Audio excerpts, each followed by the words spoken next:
Who's next? Whoever wrote this fucking movie.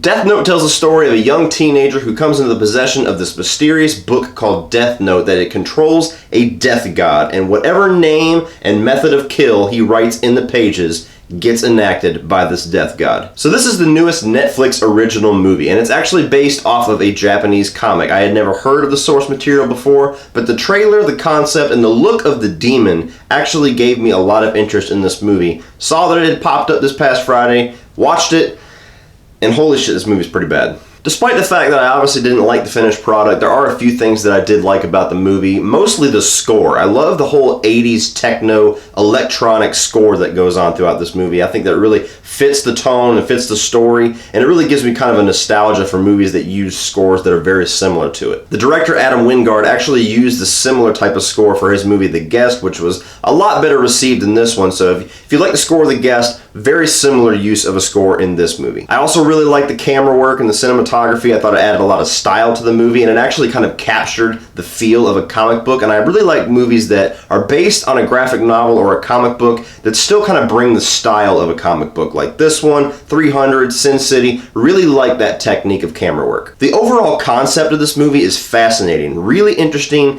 really intriguing, and I'm sure it's much better fleshed out and much better told in the actual source material. But the concept of getting a hold of a notebook where if you write somebody's name, a date, and a method of how they die in there and it gets enacted in this Final Destination style way is really cool, and I can see a great movie getting wrapped around that concept. Unfortunately, it's just not here. Good. Now as long as we're playing, let's do it right. There's no need to stop it. Who? Sorry, what else is there? How?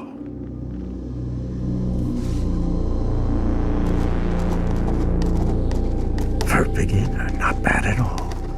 And you'll see that a lot with adaptations. You'll see a lot of things where you're like, man, there's something there, or something that I really am interested in. Underneath all of the shit of this movie, there's something there that I'm really, really intrigued to see more of. And everybody that reads the source material is like, read the comic, you motherfucker! Similar how a lot of people were talking about The Dark Tower when The Dark Tower came out. You see the movie, it's this really condensed story with all these really cool ideas, and you're going, man, they could have fleshed that out so much better. And everybody who read the book's like, yeah, they did. It's called the novel. And the biggest positive for the movie I'm going to give is for the voice acting work of Willem Dafoe. He's the voice of the death god Ryuk, or however the hell you say his name, and his voice is awesome. It makes me wonder why this guy hasn't done more voice acting in his career, because not only is it really iconic the way that his voice kind of sounds, and you can immediately just go, oh, that's Willem Dafoe, even if you didn't see it on the poster, but it makes me wonder why he hasn't done things like maybe a couple of Batman animated series. His voice would be perfect for the Joker, just the way his laugh and his cackle comes through, and he has this maniacal tone to the way that his voice comes through.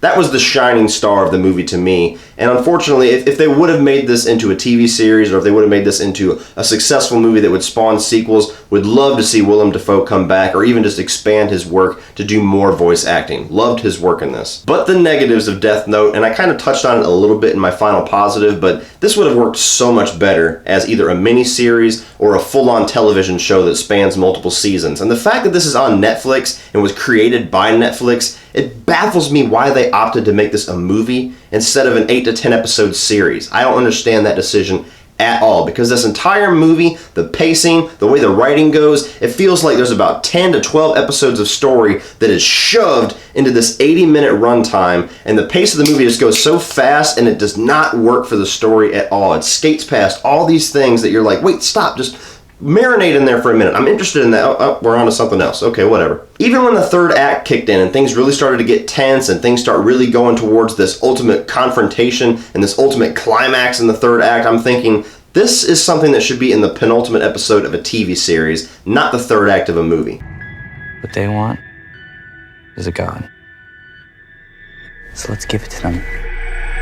But being that it is a movie, let's talk about the director a little bit. I'm honestly not that impressed with Adam Wingard as a director. I don't understand at all how he's such a recognizable name in horror. Yes, Your Next was a really cool movie. Yes, there was a lot of style and a lot of really great music in The Guest. I felt like the third act fell apart a little bit, so I didn't love it as much as everybody else, but okay, decent movie. But this is also the guy that directed one of the weakest parts of VHS. This is the guy who directed Blair Witch, which is a really weak sequel/remake to me. And then this too just makes me think that this guy doesn't have near as much in him as people like to say that he does. He didn't get great performances out of his actors, he didn't pace the movie well, he didn't really adapt the story into a way that would work in an 80 to 90 minute fashion, and ultimately that is his job, to bring that story to the screen. So ultimately, the blame of this does have to go on Adam Wingard. And hopefully if this was made into a television series, you would understand and you would like the main characters a little bit more, because you would get more time to understand their motivations, to understand their personality, to kind of know them a little bit more.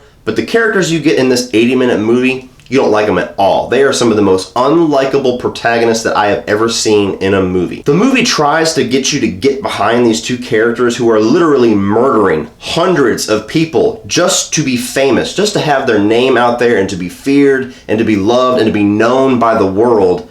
And you never get behind their motivation. You never get behind them as an anti-hero. You never get behind them as somebody who's just cleaning up the streets and getting out the trash and doing what the justice system can't do. No, you just view them as these psychopathic, maniacal teenagers who have way too much power, a god complex, and no personality whatsoever. What exactly can I do with this death note? Put a name down and see what happens. It's not gonna solve a few crimes. It's gonna solve all crime. Do you think that I'm crazy? I think you're not crazy enough. We could change the world. And that's ultimately the weakest part of the translation of this story, because if you don't get behind your main characters, you don't give a fuck how things turn out for them in the end. And it doesn't really help that the acting is not very strong, especially by the guy who plays Light Turner, the main character. Nobody compares to the voice acting of Willem Dafoe, and the guy's not even on fucking screen, so I mean, pretty bad. Relax, Light. You're asleep. You're asleep and you're dreaming of some 8-foot-tall, demon-looking motherfucker. Oh, yes. A dream. I like that. Even your lead detective in the movie, who's played by the guy who got brainwashed in Get Out, you don't even get behind him because he's such a weird, quirky character, and you never get a nail on his personality because you don't get enough time to know him, that you can't even root for him in the movie. I always wondered if you had a line. I guess fortunate for us, the line you finally decided to draw points so clearly in your direction. But the biggest negative that I walked away with in Death Note is the ending. The ending of this movie sucked. I don't understand what the hell they were going for. It doesn't lead into a possible sequel. It doesn't raise any questions where you're like, oh man, I'm gonna rack my brain around that for a couple of days trying to figure out what that means. No, it's just weird. Immediately after stopping the movie, I got on Wikipedia and a couple other sites to try to find explanation for that ending, and even talked with a friend of mine, Tyler Tompkins, and he had the same exact issue. None of us could come up with a better explanation for what the hell that ending meant. It was horrible. So ultimately, guys, I cannot recommend you waste any of your time with this movie. The trailer is way better than the movie itself. The concept, the voice acting of Willem Dafoe, a lot of the camera work and the style of the movie is really cool, and there's something good there. Like I said, if they would have made it a TV series or a mini series, it would have worked out so much better. But the ultimate end result of this movie, this 80-minute, rushed, half-ass directed piece of crap, is just not worth checking out whatsoever. Luckily, I'm not a fan of the source material, or this would probably be getting a fuck this movie, but since I've never been introduced to this material and it doesn't offend me on that level, ultimately I'm just going to call it a bad movie and recommend that you skip it. So what do you guys think of Death Note? Do you think this movie was good and well executed and really intrigued you into this really cool concept, or do you feel like it was a gigantic mess like I did and ultimately should have been a TV series or some other representation of, I'm sure, what is a great source material comic? Put all of your thoughts on Death Note down in the comment section below and we'll talk about it. Please like and share this video. Hit that subscribe button if you're not already a subscriber. If you want to check out some of my social media links like Facebook, Instagram, and Twitter, they are down below, including the link to my Patreon page, which is a great way to support what I do and support this channel and get exclusive content for you, the viewer, that is only available to patron eyes. So check all that out, guys, and if you want to check out some more of my videos, you can check out a few more by clicking right over here.